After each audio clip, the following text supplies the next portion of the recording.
नया बिल आ रहा है, डीपीडीपी यानी digital personal data protection bill. ये देश के लिए अच्छा है। हम यूरोप और अमेरिका जैसे प्राइवेसी को बूस्ट कर रहे हैं, लेकिन दूसरी ओर बोल रहे हैं कि ये डीपीडीपी बिल तुम्हारे राइट्स को छीन रहा है, देश के डेमोक्रेसी को खत्म कर रहा है और आपको 250 करोड़ का फाइन भी भरना पड़ेगा। 250 करोड़ का। क्या है ये सच?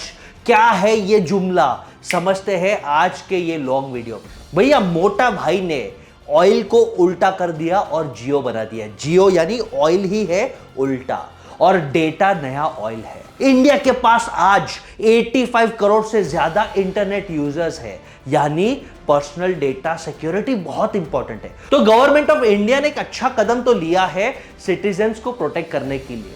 तो फिर क्यों 120 member of parliaments India block के सेंटर को बोल रहे कि ये बिल हटा दो, ये बिल देश का विनाश करेगा? और क्यों 30 सिविल सोसाइटी ऑर्गेनाइजेशंस जिसमें रेप्यूटेड लोग हैं वो भी गवर्नमेंट को लेटर लिख रहे कि यार ये अच्छा नहीं है, please please save our country.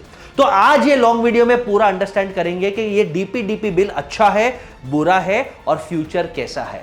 लेकिन वीडियो स्टार्ट करने से पहले मैं हूं आपका business growth mentor and investor. मेरे तरफ से आप सभी को जय सिया राम, राधे राधे और जय जिनेंद्र।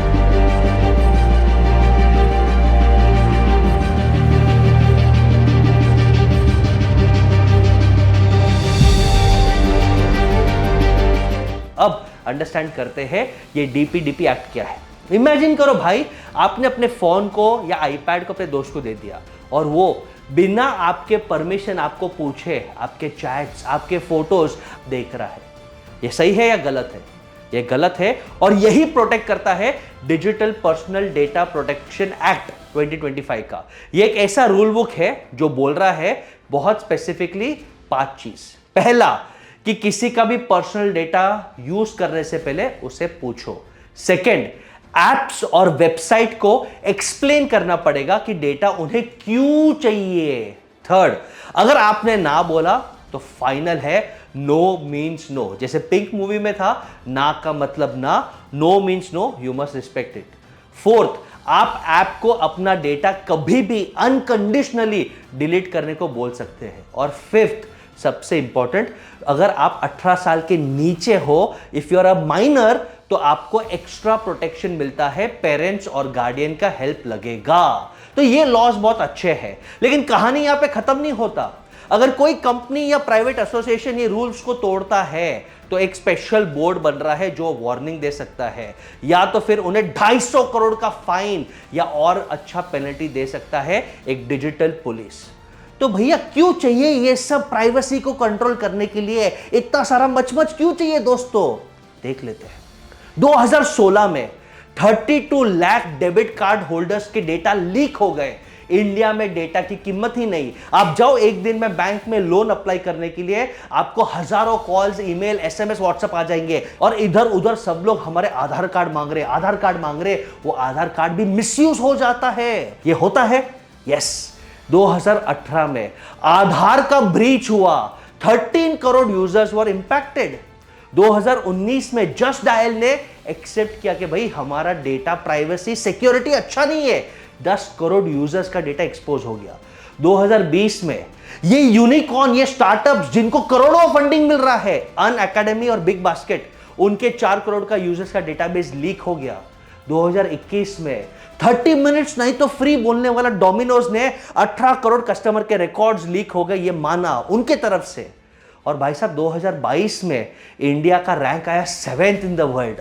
कॉन्ग्रेचुलेशंस भाई, हंसने की बात नहीं है, दुख होने की बात है, for the most data breaches. और इंडिया में जमतारा जैसे स्कैम करने वाले, स्पैम करने वाले हजारों लोग बैठे हैं। तो ये एक्ट का जरूरत है। India needs a strict rule. But अब क्यों लोग चिल्ला रहे हैं? कोर कंसर्न डेटा प्राइवेसी का है ही नहीं। ये तो अच्छा एक्ट है। कोर कंसर्न एक स्पेसिफिक सेक्शन का है, सेक्शन 44(3). डीपीडीपी एक्ट में सेक्शन 44(3) बोलता है कि आरटीआई के ऊपर है ये डीपीडीपी, और जहां आरटीआई और डीपीडीपी का दुश्मनी होगा, क्लैश होगा, डीपीडीपी जीतेगा। अंडरस्टैंड करते।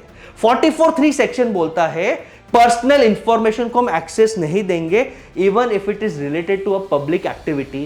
क्रिटिक्स का मानना है कि यह एक बैकडोर अटैक है, एक ट्रोजन हॉर्स अटैक है ट्रांसपेरेंसी और अकाउंटेबिलिटी पे, जो आरटीआई के पावर को वीकन करता है।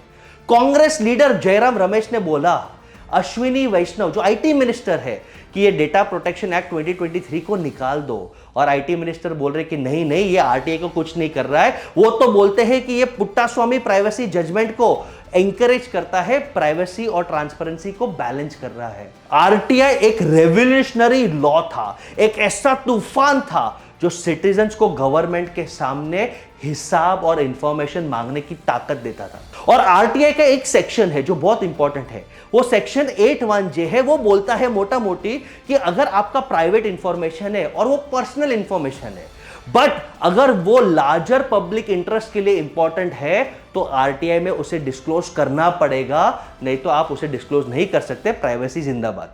फॉर एग्जांपल मेरे पास ऐसा इंफॉर्मेशन है कि आई हैव प्रूफ कि यहां पे करप्शन हुआ है, मेरे मोबाइल में वो प्रूफ है कि करोड़ों रुपए मैंने करप्शन लिए हुए हैं और मैंने एक लैंड ग्रैब किया है। और इसका एक छोटा सा एग्जांपल ले लेते हैं। आरटीआई ने कितने बड़े बड़े स्कैम्स, 2G स्कैम, आदर्श स्कैम, कॉमनवेल्थ स्कैम, ये सब एक्सपोज किए, तो सिटीजन्स के लिए एक एम्पावरमेंट टूल हो गया। लेकिन अब इमेजिन करो आरटीआई में आपने कंप्लेंट किया और वहां से जवाब आ जाएगा, भाई साहब this is private information, we will not give. बाबा जी का ठुल्लू मिलेगा आपको, क्या करोगे? Amendments to the RTI act 2019 में ही मोदी गवर्नमेंट ने आरटीआई को थोड़ा पावर कम कर दिया, उसके दांत निकाल दिए। उसने बोल दिया कि भाई जो इंफॉर्मेशन कमिश्नर है, जो इंफॉर्मेशन देता है, उसकी सैलरी सेंटर डिसाइड करे, और लोग उससे ऑलरेडी नाराज थे। तो अपोजिशन जो बोल रहा है बात में दम है। आरटीआई का पावर जो था उसने बहुत स्ट्रेंथन किया, लेकिन अब मेजर कंसर्न है, मैं जर्नलिस्ट हूं और अगर मैंने प्राइवेसी ब्रीच करके कोई डेटा निकाला और कर दिया ब्रेकिंग न्यूज कि ये करप्शन हो रहा है, अगले दिन उसके घर पे गवर्नमेंट के ऑफिशियल्स आएंगे, पुलिस ऑफिशियल्स आएंगे, उसको जेल में डालेंगे और 250 करोड़ रुपए का पेनल्टी लगेगा। कौन से जर्नलिस्ट 250 करोड़ का रिस्क लेगा बाबू मोशाय, सोचो।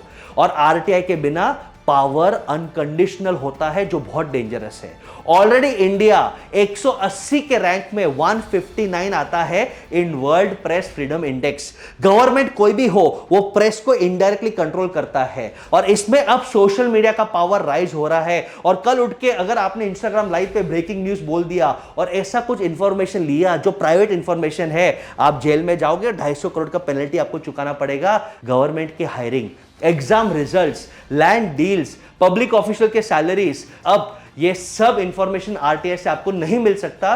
और लोगों को लगता है कि ये एक बहुत बड़ा टूल है। इनफैक्ट अगर आप एक एमएसएमई प्लेयर हो और आपको जानना है कि भाई मेरा बिड रिजेक्ट क्यों हुआ, क्राइटेरिया लास्ट मिनट चेंज क्यों हुआ बिड्स का, ये कॉन्ट्रैक्ट मुझे क्यों नहीं मिला, तो वहां पे भी एक ही आंसर आएगा, प्राइवेसी इश्यू, पर्सनल डेटा हम नहीं कर पाएंगे। बड़े बड़े कॉर्पोरेशंस के पास लॉयर्स है, कॉन्टैक्ट्स है, नेटवर्क है, वो सुप्रीम कोर्ट में जाके लड़ सकते हैं। एक साधारण आदमी के पास आरटीआई था, वो भी उसे छीन लिया, और सोशल मीडिया और अच्छे जर्नलिस्ट को भी पावर छीन लिया। और इसके लिए मुझे लगता है ये बहुत डेंजरस है। एमएसएमई देश का 30% जीडीपी, एक्सपोर्ट्स का 48% और 40% एम्प्लॉयमेंट जनरेट करता है। ये मेरा ओपिनियन है। डीपीडीपी एक्ट सुपर्ब है, प्राइवेसी होना चाहिए, लेकिन सेक्शन 44(3) को रिविजिट करना चाहिए और एक ही बोलना चाहिए कि आरटीआई इज ग्रेट। अगर पब्लिक इंटरेस्ट है तो RTI should win, not DPDP should win. आपको क्या लगता है? क्या आप बसेश गाला सर के थॉट को प्रमोट करते हो? क्या आप चाहोगे कि हम एक ग्रुप बन के गवर्नमेंट को एक कैंपेन करें, रिक्वेस्ट करें कि भाई आरटीआई को स्ट्रांग रहने दो? Let me know your thought in comments. और ऐसे ही शानदार लीडरशिप और बिजनेस वीडियोस को लाने के लिए कीप फॉलोइंग बसेश गाला।